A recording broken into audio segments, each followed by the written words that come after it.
Focusing on your face. అసలు మనల్ని మనం చూసుకుంటూనే మనం మాట్లాడలేనప్పుడు, మనం ఏదైనా స్టేజ్ మీదకి వెళ్ళి ఏదైనా ఒక మాట చెప్తున్నాము, లేదా ఒక గ్రూప్ ఆఫ్ పీపుల్ ముందు మాట్లాడుతున్నప్పుడు వాళ్ళు మనల్ని చూసి ఏమనుకుంటారు అనే ఫీలింగ్ ఖచ్చితంగా వస్తుంది. మనకు భయం అనేది ఎప్పుడు ఏర్పడుతుందంటే, మనం మాట్లాడేది తప్పైనందుకు మనకు భయం రాదు. అట్ ద సేమ్ టైం మనం మాట్లాడితే వాళ్ళకి నచ్చుతుందా లేదా అనే కాన్సెప్ట్ కూడా సెకండరీ.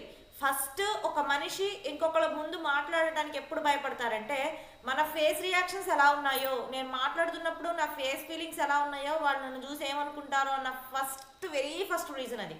అందుకే మనం ఇంకొకళ్ళ ముందు మాట్లాడటానికి భయపడతాము, వెనకాడతాము. అది ఎప్పుడైతే మనం మిర్రర్ ముందు ఇలా మాట్లాడటం అనేది ప్రాక్టీస్ చేస్తామో, whenever we are trying to speak in front of mirror by facing our own face, అప్పుడు మనకు తెలుస్తుంది కరెక్షన్స్. ఓకే, నేను ఈ విధంగా మాట్లాడుతున్నప్పుడు చిన్ని ఇలా వెళ్తుంది, చీకి ఇలా వెళ్తుంది అని. సో ఆ కరెక్షన్స్ ఎప్పుడైతే మనం చేసుకుంటున్నామో ఆటోమేటిక్గా మన మీద మనకు ఒక కాన్ఫిడెన్స్ వస్తుంది. ఎందుకంటే మనం చూసుకున్నాం కదా, మనం కరెక్ట్ చేసుకున్నాం. ఒక ఎగ్జాంపుల్ని సెల్ఫ్ కరెక్షన్ చేసుకోమని చెప్పి స్టూడెంట్కి ఇస్తే ఏం చేయాలి, దాన్ని చెక్ చేసుకుంటాడు. అఫ్ కోర్స్ అది మిస్టేక్ అయినా కూడా దాన్ని రెక్టిఫై చేసుకోవడానికి ట్రై చేస్తాడు. నెక్స్ట్ టైం అది క్వశ్చన్ ఇచ్చినప్పుడు మళ్ళీ మిస్టేక్ చేయకుండా చేస్తాడు.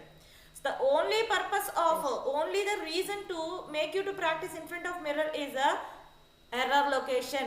మీరు మాట్లాడేటప్పుడు ఎర్రర్స్ అనేది ఫస్ట్ నాకన్నా ఫస్ట్ మీకు మీరు ఐడెంటిఫై చేసుకుంటారనే మిర్రర్ ప్రాక్టీస్ అనేది ఇవ్వడం జరిగింది. Mirror practice helps in different ways.